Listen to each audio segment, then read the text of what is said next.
Man, I don't get it. I've done everything right. Why do I still feel stuck? Oh, another rejection email. Am I even making progress? Should I just quit? This was me back in August 2022. I was working in my first corporate job at IBM, and just 3 months in, I wanted out. I was applying to jobs left and right, but not getting any response. And then, in just 1 month, I cracked Accenture Strategy and Consulting with a 40% hike. What changed, you ask? If you are also struggling with job search, then this video just might be the answer for you. Okay, so before I deep dive into it, I just wanted to talk to you a little about why I wanted to change. Okay, it was just 3 months in my new corporate job and I wanted out. What is wrong with me? No, it's not like that. It is just my direct campus placement. Okay, and if you are from a B school, you know they don't give you a lot of chances to stick or to just pull out of a company to get selected. The first company that comes and selects you, you are theirs forever. That's just their mantra, but not us. Okay, so I wanted to leave IBM. It wasn't कि culture खराब था, लोग खराब थे या कुछ ऐसा. I loved the culture. I was getting opportunities, but still I felt I had a lot of time on my hand. And when you just came out of MBA, this might be a drawback because you are have such a habit of being busy all the time, and when you're not busy all the time, you just feel wrong on merit level. Okay, so I had a lot of time on my hand and I felt thoda growth opportunities might not be a lot. And in all fairness, I was a IIM gold medalist. I felt I was not being paid my worth. And it's very, very important to know your worth and to go up and ask what you're worth. Okay, it's very, very, very important. So I decided I need to make a change right now. Now, talking about the job search mistakes. So clearly, it was my first lateral job shift. I was very new to it. I had done a little talent acquisition before I did my MBA. I studied talent acquisition during my MBA. But how the job market works didn't really get stuck in my head. So I just took a leap and I started. So yeah, I made a lot of mistakes on the way. Let me just tell you a few of them. First would be sending out generic application left and right, not considering कि वो मेरा skill set match कर रहा है नहीं कर रहा, if this is the job that I want to do or not, just sending them left and right. Second was ignoring my network. When you come from a B school, you have a huge amount of network present. I did not leverage that. Third, अगर मुझे shortlist आ भी जाता ना, मैं interview में fail हो जाती क्योंकि interview preparation was zero. I was just applying and seeing कि चलो देख लेते हैं हो जाएगा, which should not be the attitude. So after weeks of rejection, I realized this is not working. Something needs to change. The game changing strategy. So this is what worked for me, right? First, I did a deep dive into the market research. I looked at job descriptions from various job portals, Naukri, LinkedIn, Google, anywhere I could find any change management job description. Change management, that was my job position. Okay, and I looked at कि कौन-कौन सी company change management में usually hire करती है. Once I've done all of that, what I did was, अब मेरे पास बहुत सारी job description हो गई, अब मेरे को समझ आ गई कौन कौन सी कंपनी ज्यादा हायर करती है. So I made a master job description in which सारी कंपनीज के रोल्स एंड रिस्पॉन्सिबिलिटीज थे, which gave me the keywords and the words that were being used in these job descriptions. ठीक है. Second, I created a ATS friendly resume. I realized कि मेरा जो IIM Indore वाला format था उसमें बहुत सारे बॉक्सेस थे. So when you are applying through your B school, so बहुत रिक्रूटर को बहुत कम पाइल ऑफ रेज्यूमे में से सिलेक्ट करना होता है. So वो यूजुअली ATS से नहीं जाता. But when you are laterally applying, you don't know कौन सी कंपनी ATS यूज कर रही है नहीं यूज कर रही. So it's better to have a ATS friendly resume. If you want a template, comment below resume and I'll send it to you. Okay, so I used a ATS friendly template to create my resume. उसमें मैंने क्या करा, उसमें मैंने एक areas of expertise और key skills का section बनाया. उसमें मैंने सारे keywords डाले. मैंने make sure करा कि वो keywords मेरे experience के अंदर भी आ रहे हैं, मेरे career objective में भी आ रहे हैं. So it was all there on the face of it. Third, मैंने क्या करा, I started exploring my network for referrals. So the companies that I came up was Deloitte, BCG and Accenture Strategy and consulting. But at that point of time, BCG wasn't really hiring. So I was looking at Deloitte and Accenture, and I realized I have friends in my network who were working in these companies. I reached out to them. I gave them a simple hi and said, this is the job ID. Give me the referral. And they were very happy with to give me that referral. Also to note is that कि आप ना किसी random बंदे को जाके नहीं बोल सकते कि मुझे किसी भी job role के लिए referral दे दो. It's very very important to give them the job ID also. It makes their job a lot easier. Step 4, preparing like a pro for interviews. Now I already have some trick up my sleeve during my interview prep in my B school, but I had to apply it to my job experience here. So I did that. I used the star method. I thought of कि कौन कौन से numbers add कर सकती हूँ, numbers को justify कैसे करना है एक interview में, and I was all ready to go. So now let me tell you about the interview process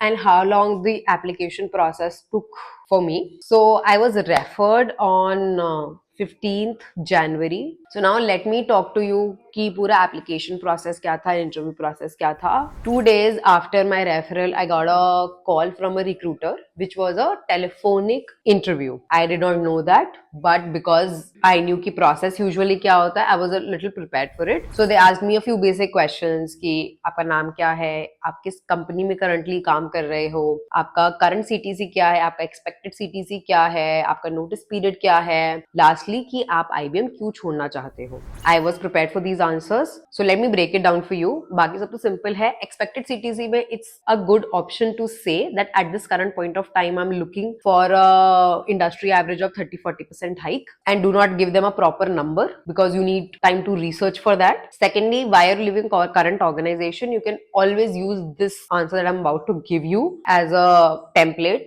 and fill in your things here and there. Okay, so you can always say to them, I don't see enough growth opportunities at IBM currently, and I feel the team at Accenture Strategy and Consulting is growing their change management arm, and I would like to be a part of that growth. And they were okay with it. They didn't ask me a lot of follow-up questions, and I was good. Came the first round of interview, which is a technical round. The first round was very, very basic. So I always treat interviews as a part of a conversation between two people. So what I did was, the interviewer's name I got from the invite. So I searched him on LinkedIn and tried to find a common ground with him. So he was also ex-IBM. So I was like, okay, this could be my in. So then cut to the interview. We were having a conversation. The person told me that, ये job description है, ये आपके roles हैं, आपने ये पैसे करा है, नहीं करा. Then he asked me questions about my experience in that domain, some situation-based, case-based questions that I had to solve at that point of time. And everything went well. Last May, they always asked, do you have any questions? I asked 2-3 questions and they were okay with it. The interview went well. So he told me, now there's an assignment for you that you have to do it and give in within a few days for the next round. And I was okay with it. But, a very strange thing happened when he was explaining the job role to me. I realized this is not what I want. I was panicking. I was like, I got one interview and this is not the role that I want. Kya karu, kya karu, kya karu, kya karu. So I calmed my nerves. I went again searching at Accenture's website to see other job roles. So the role I was given a referral was for comms specialist. I wanted change management specialist. So change management is the bigger part. Comms is the part of change management. So I wanted to get a role in the bigger part of things. So they were also hiring for change management analyst. So I was like, I want this role. So then I decided that, let's have a conversation with the recruiter. I called the recruiter up. She was very sweet and friendly. I told her that, I've gotten this referral for a comms position. After talking to the interviewer, I realized this is not something I want. I would rather go for the change management analyst position that you also have. And I think I'm better suited for that. And she's like that, it's a little difficult here and there. And I was like, see, if you even take all the interviews for the comms position, I might not end up joining. It would be your waste resources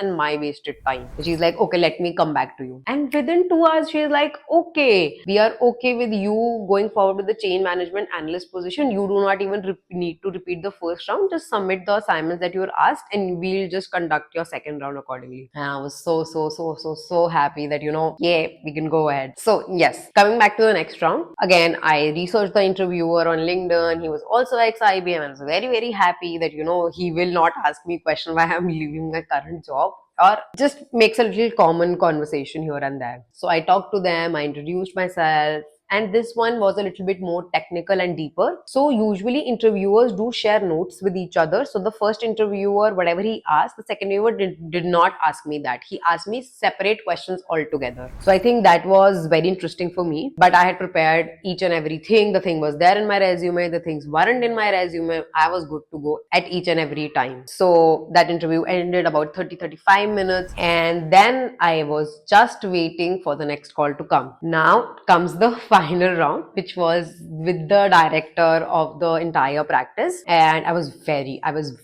stressed. And I was like, oh no, what will happen here, there? I was panicking, and then I calmed myself down. I was like, okay, let's do this. Then I had the interview with the director, and he was the sweetest person ever. He was just having a normal conversation with him. He wanted to know about my family. He wanted to know, where I live and how's it my current experience been, and just small talks here and there. It was just a 10-15 minutes interview. It was more of a HR and culture and fitment check rather than a technical interview, and which went very smoothly. And I thought, now I'm in. Yes, I might get those final call. And then the next day I got the final confirmation that now your salary negotiation will start and you will have an HR call. And I was so happy. Salary negotiation. So the last part of the entire process usually is salary negotiation with the HR. So when an HR is given a hiring budget, they have a lowest point and a highest point. So they want to hire you at the lowest point possible so that the company's cost decreases. But you have to negotiate to get to the highest point as much as possible and as much as you can negotiate, very honestly. So first, what I did was I researched. I used various tools like Michael Page,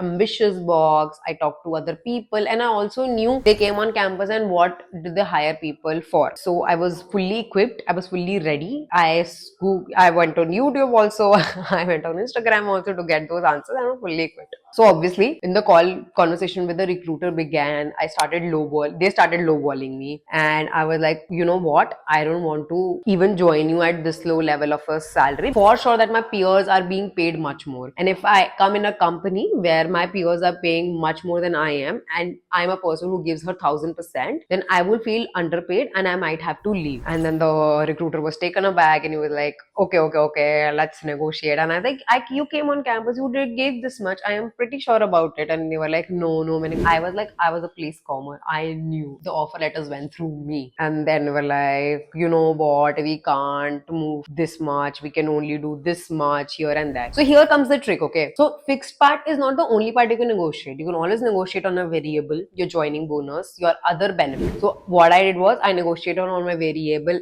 and my joining bonus, which helped me a lot. And also I got a promise for them that, the increment cycle is within 6 months. Your increment will happen within 6 months, which was a great deal for me at that point of time. And as the conversation ended, they sent me an offer the next day, and I took my time to review it, send it back one more time, because it usually creates an impression that there is a little bit more, room for negotiation. What can they say? They will maximum, they'll say, no, this is our best offer. Then you work with it. But for me, they increased it a little bit more. So I was very happy. I was very elated, and I got the job that I was waiting for. I accepted it the next day, and the entire process from application to me sending back the signed job letter happened within a month. So from getting rejected for such a long period of time to getting a job within a month was an amazing feeling. So if you are someone who's struggling with their job search, maybe just sit back and assess your strategy. And you can always steal mine. It's up to you. And if you need any help with your resume, interview prep, job search, I am always here. The link is in the description where you can reach out to me and we can also have a one-on-one conversation with each other. Your dream job is out there. You just need the right approach to get it. If you found this helpful, hit the like button and subscribe for more career tips. And let me know in the comments what's your biggest job search challenge, and I will try to solve it in my upcoming videos. Thanks for watching.